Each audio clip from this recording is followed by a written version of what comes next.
সবাইকে স্বাগত জানাই আর একটি নতুন ভিডিওতে। আজ এসেছি কলকাতার সবচেয়ে বড় পার্ক ইকো পার্কে। পার্কের সমস্ত কিছু তথ্য আমার এই ভিডিওতে পেয়ে যাবে, তো ভিডিওটি স্কিপ না করে প্রথম থেকে শেষ অবধি দেখবে। এখানটাতে আছে টিকিট কাউন্টার।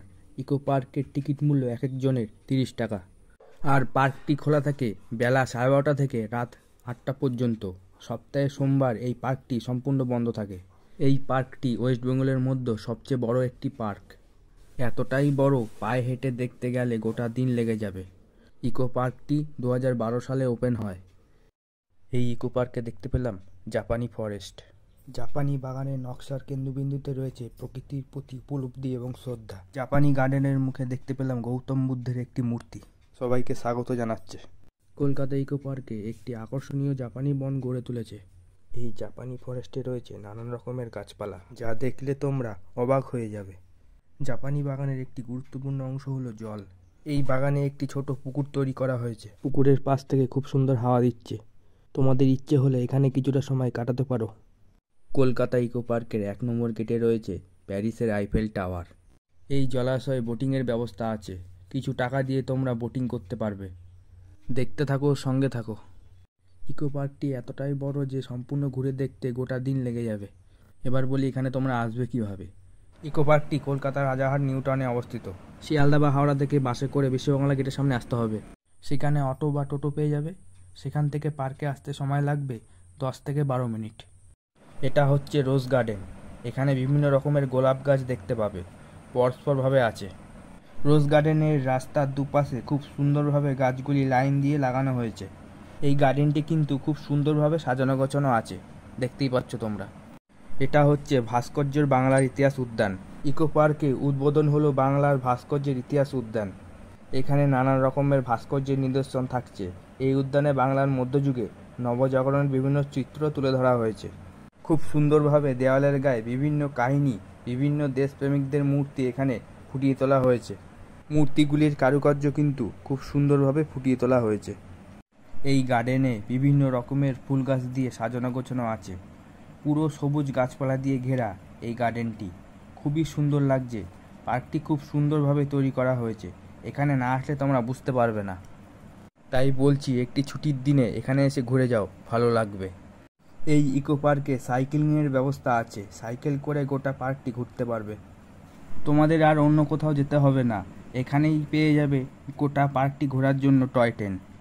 এখানে টয় ট্রেনের টিকিট কেটে গোটা পার্কটি ভ্রমণ করতে পারবে। এখানে দেখতে পেলাম মা দুর্গার একটি মূর্তি। আমি এখন চলে এসেছি ইকো পার্কের সপ্তম আশ্চর্যে। এখানে কিন্তু টিকিট কেটে প্রবেশ করতে হবে। এখানে টিকিট মূল্য এক একজনের 30 টাকা। সপ্তম আশ্চর্য বা 7 ওয়ান্ডার্স দেখতে হলে 4 নম্বর গেটে আসতে হবে। পৃথিবীর 7টি আশ্চর্য ভ্রমণ অনেকের কাছেই স্বপ্ন, কিন্তু খুব কম লোকেই সেই স্বপ্ন পূরণ করতে পারে। মিশরের পিরামিডগুলি প্রাচীন বিশ্বের সপ্তম আশ্চর্যের মধ্যে প্রাচীনতম। পিরামিডের ভিতরে প্রাচীন মিশরের মানুষদের বিভিন্ন চিত্র দেওয়ালের গায়ে ফুটিয়ে তোলা হয়েছে খুব সুন্দরভাবে। পিরামিডের ভিতরের কারুকার্য খুবই সুন্দর। এই পিরামিডের ভিতরে মমি রাখা আছে।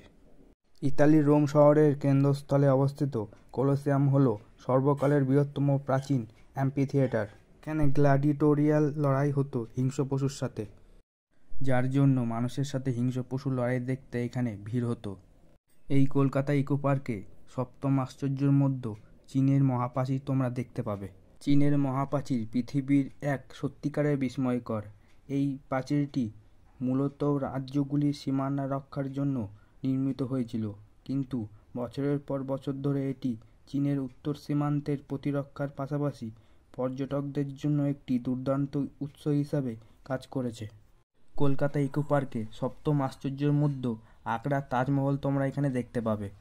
তাজমহল ভারতের আগ্রার যমুনা নদীর তীরে অবস্থিত সুন্দর সাদা মার্বেলের স্মৃতিস্তম্ভ। 1632 সালে মুঘল সম্রাট শাহজাহানের নির্দেশে স্ত্রীকে উৎসর্গ করে নির্মিত প্রেমের স্মৃতিসৌধ।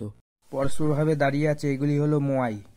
1250 সাল থেকে 1500 সালের মধ্যে রাপানুই জাতির দ্বারা নির্মিত এই সুন্দরভাবে খোদাই করা মানব মূর্তিগুলি পূর্ব পলিনেশিয়ার ইস্টার দ্বীপে অবস্থিত। এদের প্রত্যেকের মাথা অনেক বড়। ব্রাজিলের রিও ডি জেনেইরোতে অবস্থিত এই সুন্দর শিল্পকর্মটি যীশুখ্রিস্টের মূল্যবোধকে নিখুঁতভাবে চিহ্নিত করেছে। যিশুর মতো এই মূর্তিটিও আধুনিক সমাজকে রক্ষা করার জন্য কাজ করে। এই মানুষটিকে তাদের মাথার ছাদ হিসেবে দেখে। বিশ্বব্যাপী এই মূর্তিটিকে খ্রিস্ট ধর্মের একটি মহৎ প্রতীক হিসেবে দেখা যায়। কলকাতা নিউ টাউন ইকো পার্কে জর্ডানের প্রাচীন পেট্টা শহর দেখতে পাবে। এটি গোলাপি শহর নামেও পরিচিত। এর অসাধারণ স্থাপত্য এবং প্রাকৃতিক সৌন্দর্যের জন্য বিশ্বজুড়ে বিখ্যাত। ভিডিওটি ভালো লাগলে চ্যানেলটিকে এখনই লাইক, কমেন্ট, শেয়ার এবং সাবস্ক্রাইব করে দেবে। ভালো থাকবে, সুস্থ থাকবে, দেখা হবে পরের ভিডিওতে।